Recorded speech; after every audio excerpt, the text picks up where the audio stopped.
आज आपण इथे ना सातारा स्पेशल झणझणीत असं घुट्ट बनवणार आहे।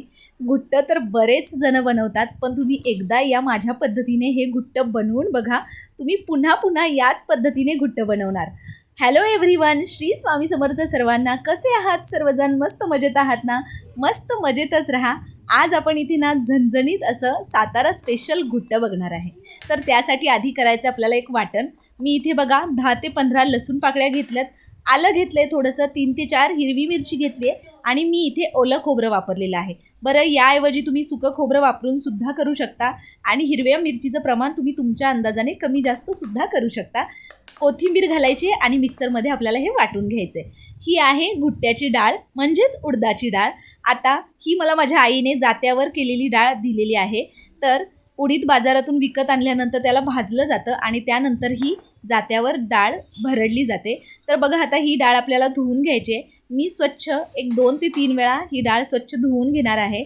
धुतल्यानंतर जी काही एक्स्ट्राची टरफलं असतात वर येतात ते पाणी आपल्याला काढून घ्यायचं आहे आणि त्यानंतर यामध्ये पाणी घालून पुन्हा एकदा ही डाळ 2 ते 3 वेळा स्वच्छ धुवून घ्यायचे। तर अशा पद्धतीने स्वच्छ धुवून झाल्यानंतर आपल्याला याला कुकरमध्ये शिजवून घ्यायचं आहे।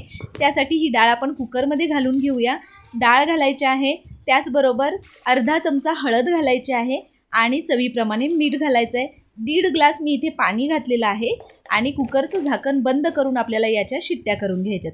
आता तुम्हाला तुमच्या कुकरचा अंदाज असेल, त्यामुळे तुम्ही तुमच्या कुकरच्या अंदाजाने शिट्टी एखाद दुसरी जास्त कमी करू शकता। मी इथे साधारण 5 ते 6 शिट्ट्या मीडियम फ्लेमवर करून घेतल्या। तुम्हाला डाळ दाखवते, एकदम छान शिजली गेली आहे। तरीसुद्धा आपण ग्लासच्या साह्याने थोडीशी त्याला अजून घोटून घेऊया, जेणेकरून ती एकसारखी होईल आणि मस्त एकसंध असं हे आपलं घुट्ट तयार होईल।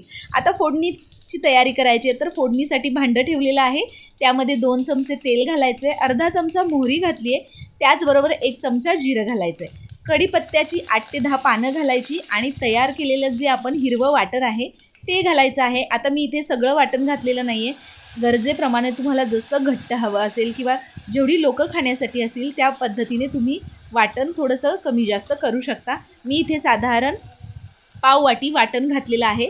वाटण छान परतून घ्यायचं, त्याला तेल सुटेपर्यंत मस्त परतून घ्यायचं आणि त्यानंतर घोटलेली आपल्याला यामध्ये उडदाची डाळ घालून घ्यायची।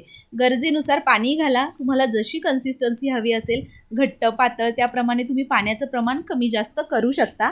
मस्त रटारट उकळी आणायची आणि छान गॅस मंद आचेवर ठेवून अजून एक 5 ते 7 मिनिटं हे घुट्ट आपल्याला उकळून घ्यायचे, जेणेकरून मसाले छान एकजीव होतील आणि एक नंबर सुगंध अख्ख्या घरामध्ये एवढा छान पसरला आहे। तर इथे बघा, अगदी 10 मिनिटं मंद आचेवर मी छान उकळून घेतलं।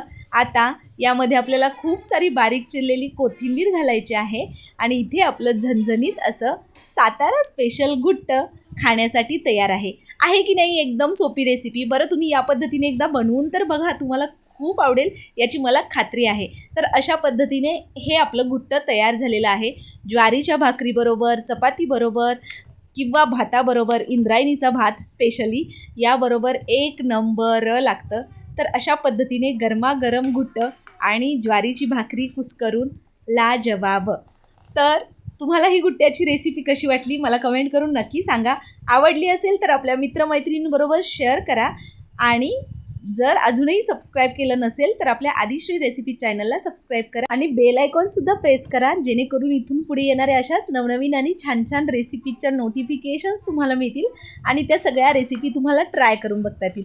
चला तर मग भेटूया अशा एका नवीन रेसिपीसोबत। तोपर्यंत मस्त राहा, छान छान रेसिपी ट्राय करून खात राहा। Bye bye.